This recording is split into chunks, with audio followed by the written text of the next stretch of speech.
Telangana BJP ఎంపీలు చేస్తున్న భూ అక్రమాలకు, భూ దందాలకు ముఖ్యమంత్రి గారు వత్తాసు పలుకుతున్నందుకు మీ మౌనమా? లేదా మీ కేంద్ర మంత్రులు మీరు కలిసి బ్రహ్మాండంగా మీరు చేసుకుంటున్న అవినీతి కార్యకలాపాలకు మరి ఏదో బయటికి నటించినట్టు చేసి ఢిల్లీలో, ఇక్కడ గల్లీలో మాత్రం ఏదైతే దోస్తీ చేస్తున్నారో ఇది అందరూ కూడా చూస్తూ ఉన్నారు.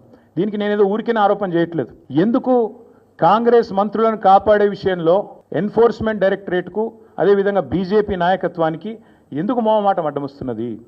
ఎందుకు మీరు బీజేపీ నాయకులు ఇక్కడ ఉండే కాంగ్రెస్ వాళ్ళను ఎందుకు కాపాడుతా ఉన్నారు? అట్లాగే మేము ఆరోపణలు చేయడం కాదు. ప్రధానమంత్రి నరేంద్ర మోడీ గారు మే 10 తారీఖు నాడు 2024 హైదరాబాద్కు వచ్చారు, తెలంగాణకు వచ్చినారు. వచ్చి ఆ రోజు ఆయన అన్నమాట, తెలంగాణలో విచ్చలవిడి అవినీతి జరుగుతోంది, RRR ట్యాక్స్ నడుస్తోంది, ఇక్కడ రాహుల్ రేవంత్ రెడ్డి ట్యాక్స్ నడుస్తున్నది అని స్వయంగా ప్రధానమంత్రి మోడీ గారు అన్నమాట.